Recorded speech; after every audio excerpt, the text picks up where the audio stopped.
Hello पूजा party लोग, कैसे हैं आप लोग। उम्मीद करते हैं बहुत अच्छे होंगे और मन लगा के पढ़ाई अपना कर रहे होंगे।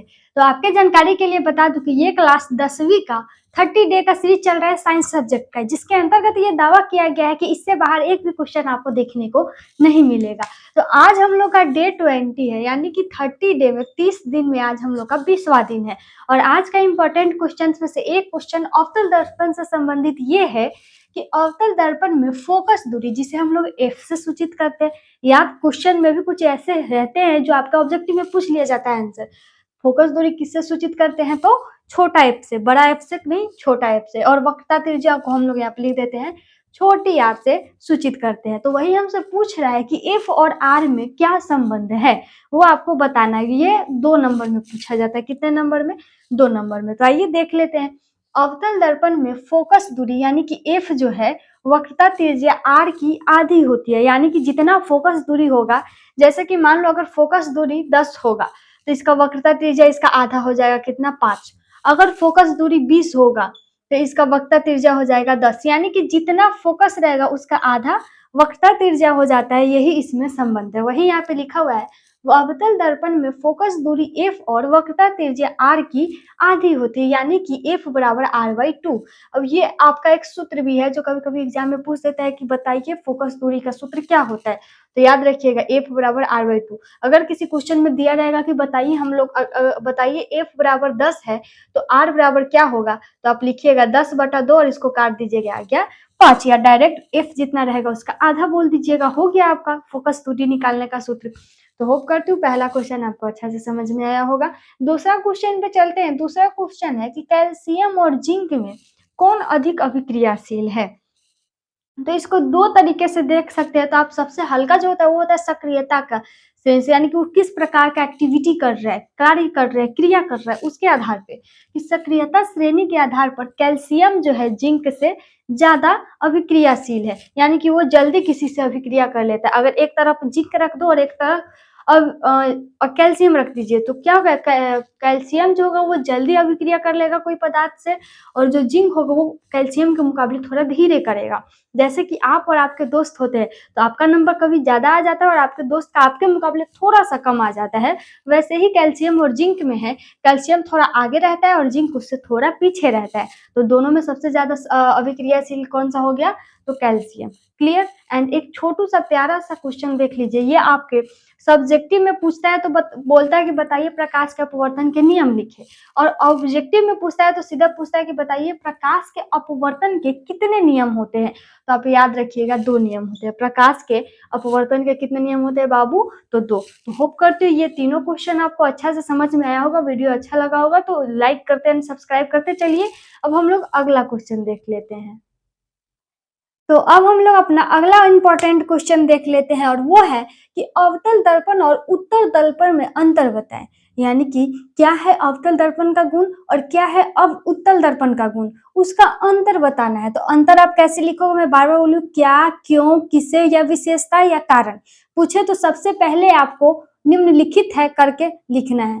तो देखिए यहाँ पे आप पहले लिख देना कि अवतल दर्पण और उत्तल दर्पण में निम्नलिखित अंतर है।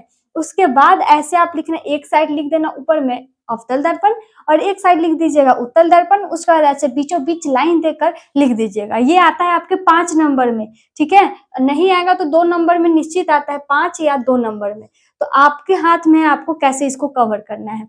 तो अंतर में सबसे पहले देखेंगे कि अवतल दर्पण में वास्तविक और काल्पनिक दोनों प्रकार का प्रतिबिंब बनता है। कैसा बनता है, वास्तविक बनता है और एक काल्पनिक बनता है। लेकिन उत्तल दर्पण जो होता है उसमें हमेशा काल्पनिक ही बनता है। यहाँ से याद रखिएगा कॉन्सेप्ट, ऑब्जेक्टिव और सब्जेक्टिव तीनों आपका क्लियर होते जा रहा है। ऑब्जेक्टिव में पूछता है कि बताइए किस दर्पण में हमेशा काल्पनिक प्रतिबिंब बनता है, तो याद रखिएगा उत्तल दर्पण में। उसके बाद इसका दृष्टि क्षेत्र छोटा होता है, लेकिन उत्तल दर्पण का दृष्टि क्षेत्र हमेशा क्या होता है, बड़ा होता है। क्लियर, याद रहेगा। ये भी पूछा जाता है कि इस दर्पण का दृष्टि क्षेत्र छोटा होता है या बड़ा होता है, तो छोटा होता है अवतल दर्पण का और बड़ा होता है उत्तल दर्पण का। क्लियर। उसके बाद है अवतल दर्पण का परावर्तक सतह धंसा हुआ होता है। अवतल दर्पण मतलब जिसपे सूर्य की रोशनी पड़ती है वो हमेशा क्या होता है, धंसा हुआ होता है। लेकिन उत्तल दर्पण में हमेशा क्या होगा, उठा हुआ होगा। क्लियर। तो वही है कि अवतल दर्पण का जो परावर्तक सतह है वो हमेशा धसी होती है और इसके जस्ट उल्टा होता है कि उत्तल दर्पण का परावर्तक सतह उभरी हुई होती है। क्लियर? तो ये थे आपके अवतल दर्पण और उत्तल दर्पण में अंतर। सेम ऐसे ही लिख कर आना है, एग्जामिनर का हिम्मत नहीं है कि आपका एक भी नंबर काटेगा। और प्लीज वीडियो अच्छा लग रहा है, थोड़ा भी मददगार लग रहा है तो सब्सक्राइब करते चलिए। एंड यहाँ पे फिर मैं एक छोटू सा क्यूट सा क्वेश्चन लाई हूँ। इसको क्यूट क्यों बोली हूँ? क्योंकि ये देखने में हल्का है और लेकिन एग्जामिनर इसको बार बार पूछता है क्या कि आवेश कितने प्रकार के होते हैं या आवेश से आप क्या समझते हैं।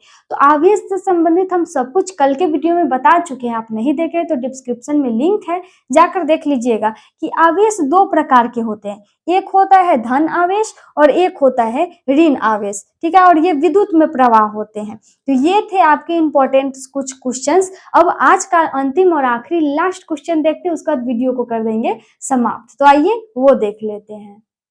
तो अब हम लोग अपना लास्ट क्वेश्चन देख लेते हैं और इस सीरीज का भी सब्जेक्टिव का ये लास्ट क्वेश्चन, मतलब सीरीज है, समझिए क्या है कि प्रकाश के परावर्तन क्या है। और जितने भी इस वीडियो मैंने परावर्तन से संबंधित करवाया है पूरी गारंटी के साथ है, उसी में से कोई एक क्वेश्चन आपके एग्जाम में रहने वाला है।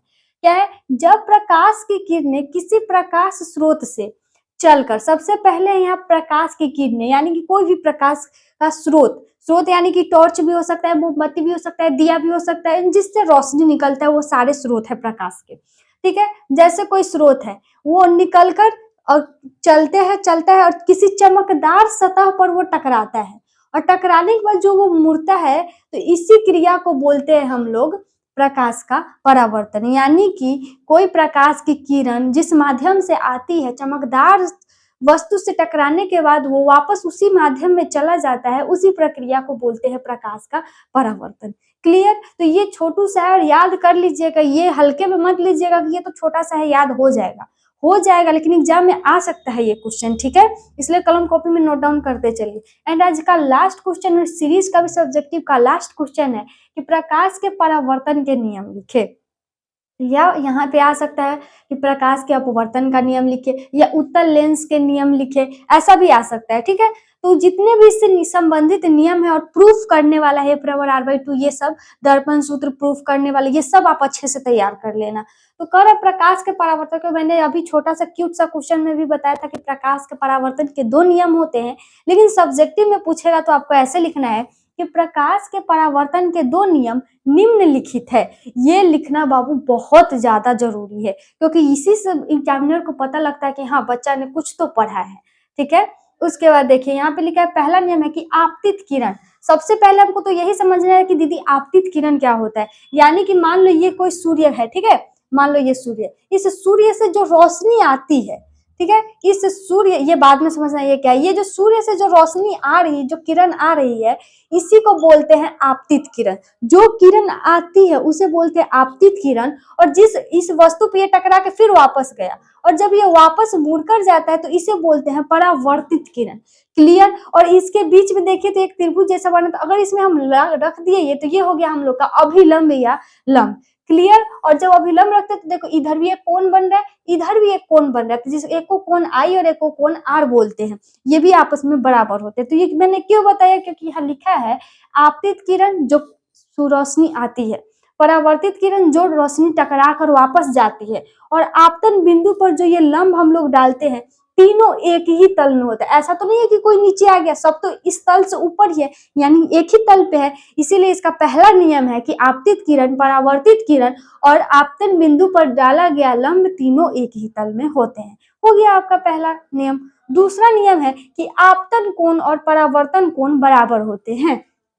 जैसा कि मैंने बताया, देखो ये आपतन, और देखो आपतन कोण यानी कि देखो आता है तो उसे आपतित किरण कहते हैं। तो आपतित किरण और आपतन कोण यानी कि जो किरण आ रहा है उसे हम लोग बोलेंगे कि वो आपतन कोण है, इसके बीच में बना, ठीक है। और जो परावर्तित होने के बाद जो कोण बनता है उसे बोलते हैं हम लोग परावर्तित या परावर्तन कोण, ठीक है। तो ये दोनों क्या होता है, बराबर। अगर ये 4 होगा तो ये भी 4, ये 10 तो ये भी 10, यानी कि आपतन कोण और परावर्तन कोण दोनों आपस में बराबर होते हैं। यही था आपके प्रकाश के परावर्तन के नियम। तो ये तीन तरीके से पूछ सकता है। पहला पूछेगा कि प्रकाश के परावर्तन के नियम लिखे, तो ये लिख देना है। दूसरा तरीका से पूछेगा कि प्रकाश का परावर्तन क्या है, ऐसे। या तीसरा में 5 नंबर में डायरेक्ट पूछ देता है कि प्रकाश के परावर्तन से आप क्या समझते हैं तथा इनके नियम लिखे। तो आप ये पूरे लिख कर आ जाना, आपका 5 नंबर में एक भी नंबर किसी को काटने का दम नहीं है। तो होप करती हूँ वीडियो अच्छा लगा होगा। वीडियो अच्छा लगे तो वीडियो को लाइक करके चैनल को सब्सक्राइब जरूर कीजिएगा। मिलते हैं नेक्स्ट वीडियो में, तब तक के लिए take care, bye bye and धन्यवाद।